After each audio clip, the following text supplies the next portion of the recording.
Salutations, Yvan. Bienvenue pour notre exploration du jour. Bonjour Yvan. Aujourd'hui, on prend un chemin un peu différent à Tokyo. On va s'intéresser à Akatsuka. C'est un quartier dans l'arrondissement d'Itabashi, souvent un peu oublié. C'est ça. On a plusieurs sources, des textes assez anciens, des guides locaux, même une étude universitaire. Et tout ça, ça nous brosse le portrait d'une zone vraiment pleine d'histoire. Une histoire souvent invisible si on passe trop vite. D'accord? Notre but aujourd'hui, c'est un peu de déterrer les pépites. Les récits, les lieux un peu cachés, qui donnent tout son charme à cet endroit. Alors, au programme, si j'ai bien compris, des histoires de samouraïs, des lieux de culte un peu secrets, les traces d'un paysage rural qui a disparu, et même un Bouddha assez surprenant. Exactement. Et précision importante, il y a d'autres endroits appelés Akatsuka au Japon, mais là, on parle bien de celui de Tokyo, à Itabashi. C'est ça, tout à fait. Celui d'Itabashi uniquement. Bon, allons-y alors. On creuse. On commence par le commencement. Le nom, Akatsuka. Rien que ça, c'est déjà une petite énigme. Il y a plusieurs théories. Ah oui? La première, elle est assez logique, on va dire. Ça viendrait de Akatsuchi, la terre rouge. La Terre Rouge. Oui, Akatu. Le coin est près de la rivière Arakawa, et apparemment le sol était riche en argile rouge. On s'en servait pour faire des tuiles, des briques. D'accord. Une explication très concrète. Et l'autre piste? L'autre, elle est peut-être un peu plus poétique ou mystérieuse. Elle viendrait de Akatsuka, Hakazuka. Ça veut dire tumulus funéraire, une ancienne tombe. Un tumulus, carrément. Oui. Il y a des textes anciens, comme le Musashi Kokofudoki, qui parle d'un endroit appelé Arahatsuka, dans le coin. Tombe ancienne ou tombe sauvage. Et phonétiquement, Arahatsuka aurait pu devenir Akatsuka, puis Akatsuka. Donc un nom qui pourrait être lié à la fois à la couleur de la terre et à d'anciennes tombes. Intéressant. Ça donne une ambiance. Tout à fait. Et ce n'est pas juste une idée en l'air. Des fouilles archéologiques, près d'un temple appelé Shogetsuin, ont trouvé les restes d'un village. Un village entouré de douves, un Kango Shuraku, qui date de la période Yayoi. Yayoi, hein. Mais c'est très ancien ça, bien avant notre ère. Exactement. Ça prouve qu'il y avait du monde ici bien avant l'époque des samouraïs dont on va parler aussi. Justement, les samouraïs. On m'a parlé d'un château à Akatsuka. Ça intrigue. Mais attention, ce n'est pas la fameuse bataille d'Akatsuka dont on entend parfois parler. Ah non, bonne précision, surtout pas. La bataille d'Akatsuka de 1552, c'était pour le jeune Oda Nobunaga. Mais c'était loin d'ici, vers Nagoya, dans l'actuelle préfecture d'Aichi. D'accord. Le château d'Akatsuka à Tokyo, lui, il date de l'époque Muromachi. C'est une période assez troublée, vers le XVe siècle. Apparemment, il a été construit vers 1458 par un certain Chiba Jitane. Sa famille avait dû fuir ses terres d'origine après une guerre. Et ils se sont installés là. Pourquoi Akatsuka? Mais pour la position stratégique, c'était un château de type Hirayamajiro. Hirayamajiro. C'est-à-dire? Shurote Pira Samjiro. C'est un château construit sur une petite colline qui domine une plaine. Là, il était sur un promontoire, juste au-dessus des marais de Tokumarugara. Parfait pour surveiller et se défendre. Logique. Et il s'y est passé des choses importantes? Oh oui, il y a eu une bataille décisive en 1477. Le clan local, les Toyoshima, mené par Yatsutsune, a résisté aux troupes d'Otadokan, un grand stratège de l'époque. Et alors? Malgré leur courage, les Toyoshima ont perdu. Ça a marqué le début de leur déclin. Après, le château est passé aux Shiba, qui sont devenus vassaux des Hojo d'Odawara, les grands maîtres de la région, puis il a sans doute été abandonné quand les Hojo ont chuté, vers 1590. Quelle histoire! Pouvoir, déclin. Et aujourd'hui, il en reste quoi de ce château? C'est un de ces trésors cachés pour les fans d'histoire? Tout à fait. Le site existe toujours, c'est devenu le parc métropolitain des ruines du château d'Akatsuka, Tori Akatsuka Joji Koen. Ah! Et on voit quoi concrètement? Et alors, il n'y a plus de donjons en bois ou de murs en pierre, mais ce qui est impressionnant, c'est qu'on voit très bien les restes des remparts en terre, les tolui, et les fossés secs, les karabori, kugo. Des remparts en terre? Oui, et c'est assez massif. Ça permet vraiment de se rendre compte de la taille et de la forme du château à l'époque. C'est une visite qui demande un peu d'imagination, c'est sûr. Mais qui nous connecte directement au passé, j'imagine. Exactement. C'est un lieu qui parle, si on prend le temps d'écouter. Enfin, d'observer la terre. Il y a aussi un petit monument pour un pin légendaire, lié à Toyoshima Yasutsune, même si l'arbre lui-même a disparu. Et c'est joli comme endroit. C'est même un spot assez connu des photographes. Surtout au printemps. Les cerisiers en fleurs au milieu de ces vestiges de terre, ça a un charme fou. Et pour ceux qui veulent aller plus loin, il y a le musée d'histoire locale d'Itabashi juste à côté. Il complète bien la visite. Itabashi Kulitsu Kyodo Shiryokan. Voilà une super idée de balade historique, un peu différente. Mais à Katsuka, ce n'était pas que la guerre et les châteaux. Il y a aussi une dimension plus spirituelle, on va dire. Plus discrète? Une cascade, par exemple. Oui, tout à fait. La cascade Akatsuka Fudo. Akatsuka Fudo no Taki. Encore un petit trésor bien caché. Fudo. Comme la divinité? Oui, Fudo Myo. À l'époque d'Edo, entre le XVIIe et le XIXe siècle, cette cascade était une étape super importante pour les pèlerins. Les pèlerins? Qui allaient où? Ceux qui allaient vers les montagnes sacrées d'Oyama ou même du mont Fuji. C'était des pèlerinages très populaires, on appelait ça Oyama Mairi, et avant de partir, ils s'arrêtaient là pour se purifier. Se purifier. Comment? Avec un rituel à l'eau froide, le kori, akoli. L'eau de source de la cascade était réputée très pure, et surtout elle ne tarissait jamais, disait-on. Et pourquoi Fudo?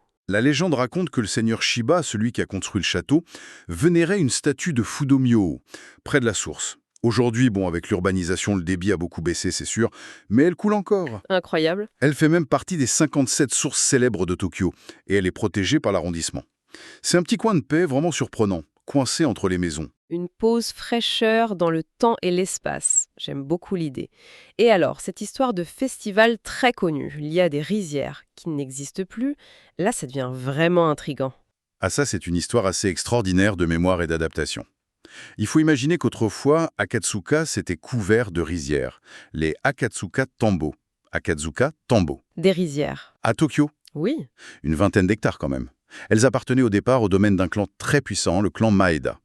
Et au début du XXe siècle, on dit qu'elles fournissaient une bonne partie du riz consommé à Tokyo. Difficile à imaginer aujourd'hui. Carrément. Ce paysage agricole a complètement disparu. Dans les années 60, l'urbanisation galopante de Tokyo a tout rasé pour construire le grand ensemble résidentiel de Takashi Madaira. Changement radical. Et le festival, alors? Comment a-t-il survécu à ça? C'est ça qui est fou. C'est la force de la tradition. Le rituel s'appelle le Tayasobi. T-A-S-A-O-B-I. Littéralement, ça veut dire le jeu des rizières. C'est un rituel qui est classé bien culturel immatériel important du Japon. Ah oui, quand même. Et il est attesté depuis 495, plus de 1000 ans. 1000 ans. Oui. À l'origine, il mime tous les travaux des champs, du labour à la récolte, pour prier pour que tout se passe bien, pour l'abondance. Eh bien, malgré la disparition totale des rizières, ce rituel est toujours célébré, chaque année en février. Mais où s'il n'y a plus de rizière? Dans 2 sanctuaires shinto du quartier, Akatsuka-suwa et Tokumaru-kitano. C'est incroyable. Un rituel agricole sans agriculture. Qu'est-ce que ça nous apprend? Ça nous dit beaucoup sur la résilience d'une communauté, je trouve, et sur ce qu'est un rituel au fond. Le taisobi s'est en quelque sorte détaché de son support matériel, la rizière. Il est devenu une pure expression symbolique. C'est l'identité, la mémoire du groupe qui s'exprime. La communauté joue son passé agricole pour le maintenir vivant. Exactement. C'est la performance qui maintient le lien, même si le décor a changé. C'est une forme de patrimoine vivant assez fascinante, je trouve. C'est absolument fascinant, oui. Et est-ce qu'on peut encore ressentir un peu l'atmosphère de cet ancien village en se baladant aujourd'hui? Est-ce qu'il reste des traces physiques? Oui, si on a l'œil. Il faut s'éloigner un peu des grandes avenues. Aller voir près de l'ancienne route Kawago et Kaido, par exemple dans le quartier d'Akatsuka Tuchome. Là, on trouve encore des ruelles très étroites, un peu tortueuses. Qui suivent des anciens chemins. Voilà. Souvent, leur tracé correspond aux anciennes limites des parcelles ou aux chemins qui traversaient les champs. Et parfois, au détour d'une ruelle, on tombe sur une vieille ferme, une noka, qui a été conservée. Avec même parfois un petit bout de jardin cultivé, un attaqué. Ça contraste vraiment avec les maisons modernes tout autour. Et l'eau, si importante pour les rizières, on en voit encore quelque chose? L'eau, elle a laissé une trace plus subtile. Il y avait une rivière, la Maeyatsugawa, Maezanigawa. Elle drainait toute la zone, elle irriguait les champs. Elle a disparu de la surface. Disparu? Oui, sur les vieilles cartes, on la voit bien. Elle était essentielle pour les villages du coin, et aussi pour la grande plaine de Tokumarugara. Cette plaine, d'ailleurs, elle servait à plein de choses avant d'être construite. Ah oui? C'était un terrain communal pour le fourrage pour plusieurs villages, un terrain de chasse au faucon pour le shogun en personne, Aïe! et même un terrain d'entraînement militaire. C'est là qu'a eu lieu la toute première démonstration d'artillerie à l'occidental au Japon en 1841, par Takashima Shuan. Incroyable! Un lieu chargé d'histoire, cette plaine. Et la rivière Maiyatsugawa, alors, qu'est-ce qu'elle est devenue? Comme beaucoup de petites rivières à Tokyo, elle a été mise sous terre, canalisée dans les années 80. On appelle ça Ankyoka. Ankyoka. Donc on ne la voit plus du tout. On ne voit plus l'eau. Mais son tracé, lui, il existe toujours. Il a été transformé en coulée verte. Un ryukudo. Ryukudo. C'est un chemin pour les piétons avec des arbres. Ah, c'est une bonne idée, ça. Oui. Et quand on se promène sur ce chemin, en fait, on marche juste au-dessus de l'ancienne rivière.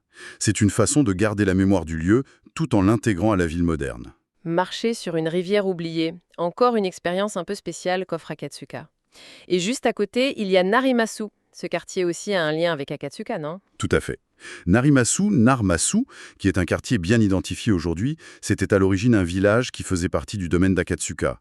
Il s'appelait Ishinari, Ishi-Senson. Ishi-Senson. Et pourquoi Narimasu maintenant? Bonne question. Il y a deux théories. Soit c'est une déformation phonétique d'Ishinari au fil du temps, soit, et c'est la version un peu plus romanesque, ça viendrait d'un personnage du XVIe siècle, un certain Tanaka Sakyo Narimasu. C'était un pionnier, un médecin réputé, et son nom aurait été donné au village. Et est-ce qu'on retrouve des traces de cet ancien nom, Ishinari? Wen, et surtout, il y a un temple bouddhiste, le Seiryoji, Seiye-Loji. Son nom de montagne honorifique, le Sango, c'est Ishinari-san. Ishinari-san. Ça, c'est un lien direct.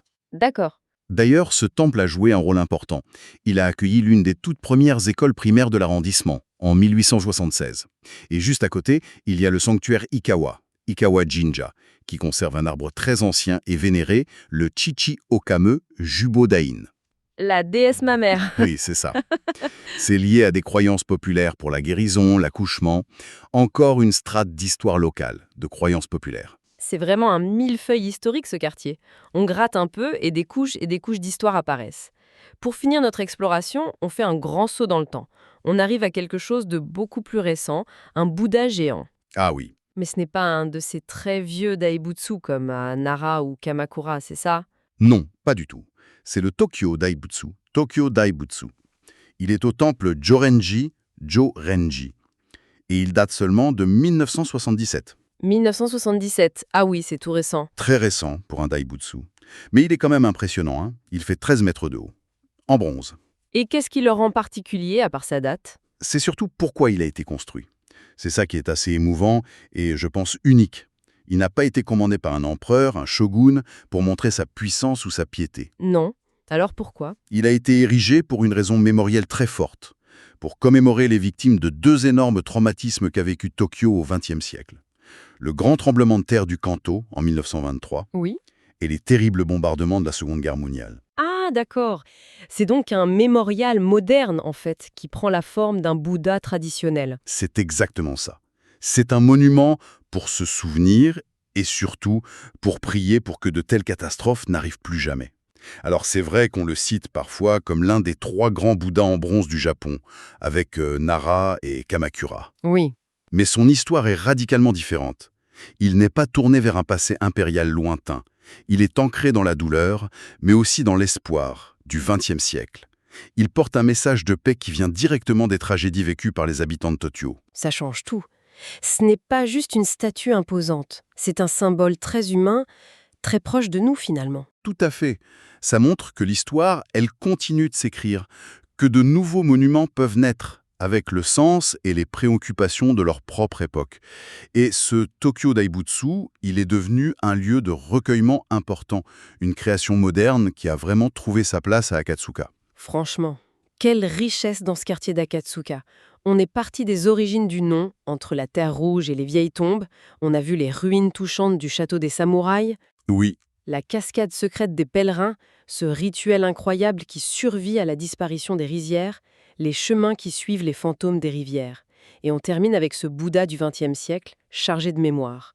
On est loin, très loin de l'image parfois un peu lisse de Tokyo. c'est une excellente démonstration que, dès qu'on sort un peu des sentiers battus, l'exploration urbaine réserve des surprises extraordinaires. Akatsuka, ça tisse des liens, certains visibles, d'autres moins, entre son passé très ancien, son histoire plus récente et la vie des gens aujourd'hui. Il y a une authenticité là-dedans qui est précieuse. Alors qu'est-ce qu'on retient de tout ça? Peut-être que même dans une mégapole qui change tout le temps, l'histoire, elle n'est jamais complètement effacée. Elle est là, Oui, inscrite dans le relief, dans un nom de rue, dans un rituel, dans la courbe d'une ruelle.